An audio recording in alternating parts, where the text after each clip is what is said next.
O filme do Homem-Aranha estreia dia 16 de dezembro, mas eu já assisti ele na pré-estreia e no vídeo de hoje a gente vai estar falando um pouco, mas sem spoilers, sobre o que eu achei sobre o filme. Mas antes disso, se você quer também uma análise com spoilers, já deixa nos comentários, tá? Já fala aí pra mim que você quer que eu traga pra você. Se você gosta do Homem-Aranha, e eu sei que você gosta, se você entrou no vídeo é porque você gosta do Homem-Aranha. Então se inscreve no botão vermelho aqui embaixo, no inscreva-se.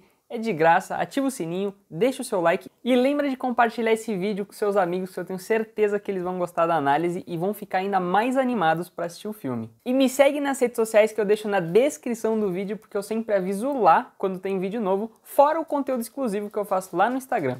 Bom, eu vou recapitular um pouquinho pra vocês entenderem onde é que começa o filme. Ele começa exatamente na cena onde termina Homem-Aranha longe de casa, que é aquele momento onde o mistério revela a identidade do Homem-Aranha pro mundo. Então, todo mundo agora sabe que o Peter Parker é o Homem-Aranha e a cena começa exatamente na sequência. Então, se você for assistir os filmes, é como se os dois fossem um filme só. Então, o filme começa, a gente vai acabar vendo um pouco sobre como o Peter vai ter que lidar com essa situação onde o mundo sabe que ele é o Homem-Aranha e agora ele é como se fosse o inimigo número 1 da sociedade. Já que pra quem assistiu o filme Longe de Casa, lembra que o mistério pra todo mundo se fazia como um herói do multiverso, e as pessoas comuns meio que acreditaram nisso. Nisso vão acontecendo algumas coisas no filme que fazem o Peter decidir procurar o Doutor Estranho para que ele faça o feitiço, para que todo mundo esqueça que o Peter Parker é o Homem-Aranha. Tudo isso que eu tô contando tá no trailer do filme. Se você não viu, tem vídeo aqui no canal. Eu vou deixar no card aqui em cima. Eu nunca lembro em qual dos dois lados é,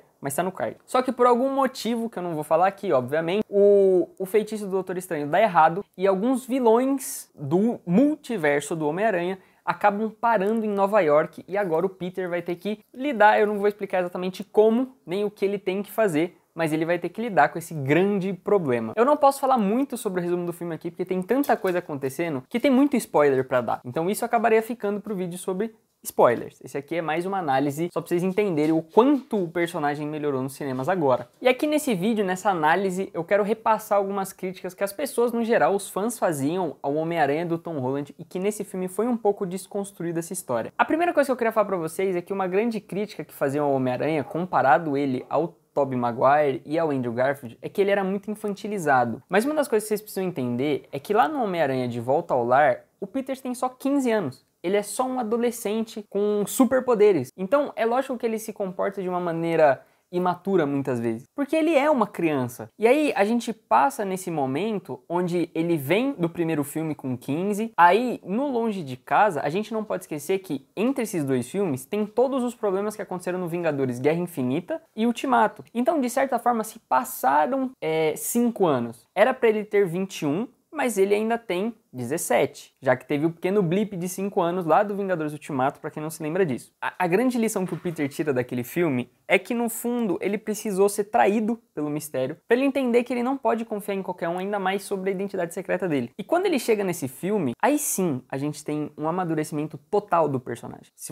E quando vocês assistirem, vocês vão entender que agora, finalmente, ele vai ser o Homem-Aranha que todo mundo queria que ele fosse. Ele vai ser aquele Homem-Aranha que as pessoas reclamavam que ele não era ainda. Não posso explicar o porquê nesse vídeo, mas o que tá acontecendo agora é que ele vai ser aquele personagem que todo mundo queria que ele fosse desde o primeiro filme, só que ele não poderia ser, porque o plano da Marvel, o plano da Disney, é de pegar um Homem-Aranha adolescente lá com 15, 16 anos. E agora, pra quem não sabe, que foi anunciada uma nova trilogia, vai se passar na faculdade. Então, agora a gente vai ver um Homem-Aranha adulto, um Homem-Aranha que vai ter que lidar com as responsabilidades do mundo adulto, não mais um adolescente que tem que lidar com os problemas da escola, no caso, pra quem viu o Longe de Casa, ele ainda ficava lá em suspensão, de castigo, então lidar com a tia May, meio que tendo que tomar conta dele, porque ele é só uma criancinha que não pode ficar sozinho. O salto do amadurecimento do personagem dos filmes anteriores pra pros próximos que vierem no futuro, é imenso. O grande lance nesse filme é que esse filme demonstra muito a transição entre a crítica das pessoas e o que o Homem-Aranha precisa ser.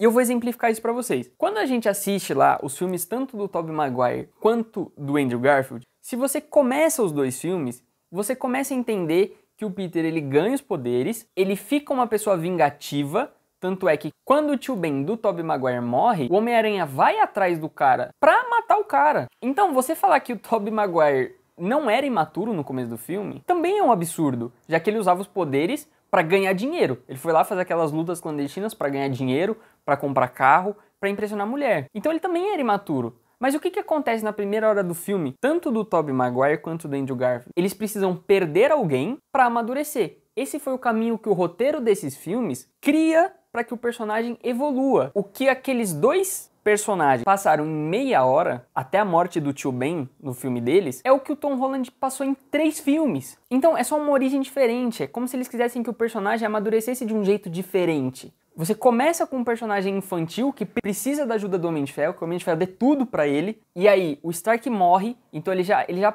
perde uma pessoa que era importante pra ele, que ajudava ele, mas ele ainda tinha um respaldo. Não faria sentido que uma criança de 15 anos, com superpoderes, se comportasse da maneira mais adulta possível. Uma das coisas que as pessoas reclamavam muito é que, nossa, mas ele nem apanha, mas os vilões dele são muito fracos. Mas da metade do filme pra frente, ele só apanha. Tipo, ele apanha de todo mundo. Quem assistiu o trailer sabe, tem 5 vilões revelados no trailer. E, pô, ele apanha de todos eles. De todos eles dão uma surra nele. Então, se você antes achava que, mas ele quase nem sofre. O que ele sofre nesse filme é um absurdo. Só que isso faz parte do amadurecimento do Homem-Aranha. O que me leva no terceiro grande ponto desse vídeo, que é uma das coisas que eles não exploraram nos 2 filmes anteriores, e eles exploram no final desse filme, que é ele nunca teve aquela ambiguidade da dúvida de quem ele realmente é. O peso das decisões dele. O Homem-Aranha, ele sempre teve que ficar decidindo entre ser o Homem-Aranha ou ser o Peter Parker. Ele nunca consegue ser os dois. Quem eu sou?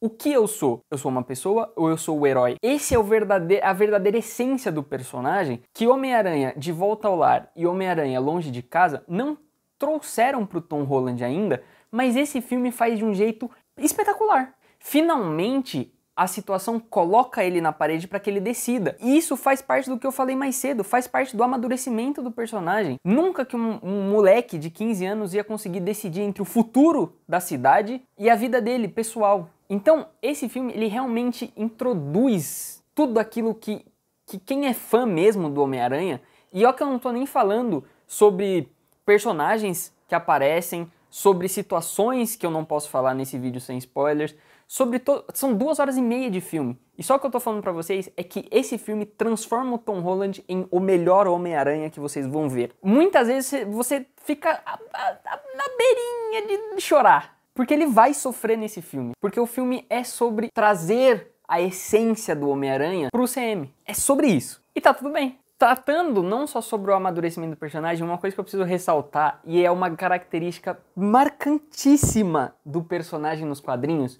é o senso cômico do Homem-Aranha. Quando o Peter tá sem a roupa, ele é como se ele fosse um perdedor, ele é só um nerd isolado. Só que quando o Homem-Aranha coloca o traje, ele começa a usar o humor como uma rota de fuga, uma rota de escape. E isso o Andrew Garfield fazia muito bem. Nesse caso, isso também foi uma coisa que as pessoas criticaram muito, é de que o Homem-Aranha do Tom Holland, ele não era o melhor nem como Peter e nem o melhor como Homem-Aranha. Ele tava no meio termo entre o Tobey Maguire e o Andrew Garfield. Mas nesse filme, trouxeram mais uma coisa do Homem-Aranha que a gente já queria muito ver. O senso cômico dele, de como ele desconta a frustração dele quando ele tá lutando. É como se ele tivesse uma outra personalidade. Além dessa personalidade cômica do Homem-Aranha, que foi introduzida nesse filme, eu também preciso ressaltar pra vocês que a dose de comédia nesse filme, ela não é forçada. Então, não fica aquele filme maçante, onde você tem porradaria, porradaria, porradaria, piada. Porradaria, piada. Porradaria, piada. Não é. Eles souberam dosar o quanto alguns personagens, eles conseguem, mesmo parecendo muito sérios, eles ainda conseguem ter momentos que são engraçados. Por exemplo, o Doutor Estranho. Se você assiste o filme do Doutor Estranho, ele não é pra ser engraçado. Mas aqui tem cenas, tem frases, tem diálogos com ele, que ele tem atitudes que são engraçadas. Na verdade, outro detalhe, assim, só pra ressaltar esse ponto, é que como o Ned ou a própria MJ, pra você entender como esse efeito cômico ele é tão bem construído no filme, que às vezes eles não precisam falar nada que a cena fique engraçada. Tem uma situação muito específica no filme, que tem uma cena lá, enfim, que o Ned, sem falar nada, ele já é engraçado. Só pela cara que o personagem faz. E falando sobre combate, pô, não dá pra não ressaltar o que é o CGI desse filme. O que são as sequências de combate nesse filme. Esse filme, isso eu falo, claramente aqui, esse filme é o melhor filme do Homem-Aranha que você vai assistir. Não sei os próximos, mas provavelmente da sua vida. Esse filme é bom na essência do personagem, esse filme é bom no amadurecimento do personagem, esse filme, ele é bom nos combates, as sequências de luta, a gente tá falando de 5 vilões, acho que vocês, entendeu? Então as sequências de ação pra ele lidar com esse problema são magistrais. E aí você ainda coloca o CGI. Você tá maluco? Sabe?